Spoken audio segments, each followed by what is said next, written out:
채권자가 변제를 못하고 있어도 재산이 없으면 채권자가 아무리 판결문 받아놓아도 그건 휴지 조각입니다.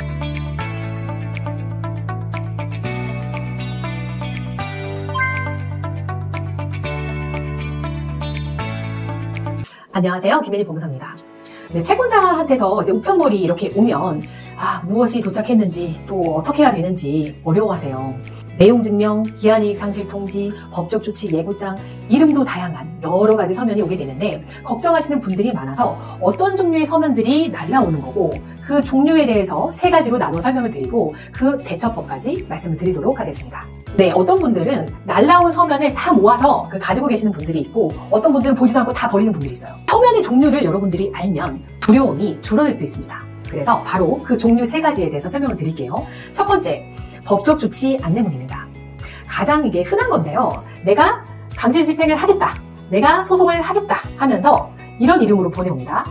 법적 절차 착수 예정 통보, 유체동산 압류권 현장 방문 실사 예정, 유체동산 압류 예정 통지, 법적 절차 착수 의뢰 예정 통지, 법적 절차 실행 착수 통지서, 근저당권 실행 통지서, 강제 집행 예고장.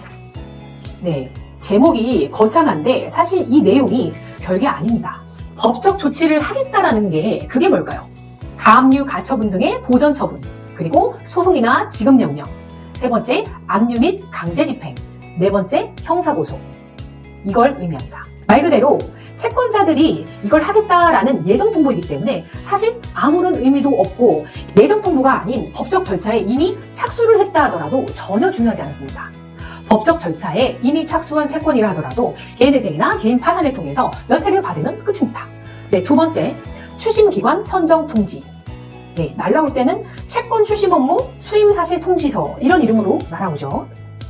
이건 채권자가 추심기관을 선정해서 그 정보를 알리는 통지입니다. 채권자가 추심 업무를 위탁한 곳에 대한 정보를 제공하는 건데 반드시 이게 통지를 하게 돼 있어요. 채무자가 누구한테 갚아야 되는지 혼란스러워할 수 있기 때문에 추심기관은 한 곳만 선정할 수 있고 반드시 이걸 통지를 해야 돼서 하는 것이니까 의미는 없습니다. 네, 3번째, 채권 양도양수 통지 또는 대위변제 사실 통지서입니다. 네, 채권자들은요, 연체가 오래된 부실채권은요, 다른 금융기관에 매각을 합니다. 채권이 양도양수가 있게 되면 채무자한테 반드시 통지를 하게 돼 있어요. 그렇기 때문에 여러분들이 그래서 양수양도 통지를 받게 되는 겁니다. 또한 여러분들이 대출받을 때 보증선 기관이 있을 거예요.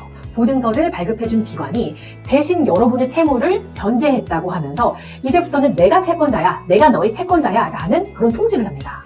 이러한 통지는요, 여러분들에게 내가 이제 새로운 채권자라는 것을 알리는 것이기 때문에 여러분들이 두려워할 필요가 없습니다. 네, 이렇게 3가지로 채권자들이 여러분들에게 보내오는 그 통지서, 서면, 이것을 알아보았는데 앞에서 말씀드렸지만 법적 절차, 착수 통지 이런 이름을 붙여서 서면을 보내지만 이건 여러분들의 심리를 흔들기 위한 것이기 때문에 크게 걱정할 필요가 없습니다.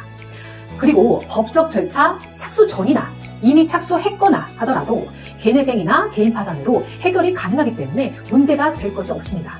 고소를 한다고 해도 사기죄, 강제집행 면탈죄, 공무상 공인표시 무효죄 이 정도가 문제가 되는데 대부분 여기에도 해당할 가능성이 거의 없기 때문에 여러분들이 지나치게 스트레스를 받을 필요가 없습니다.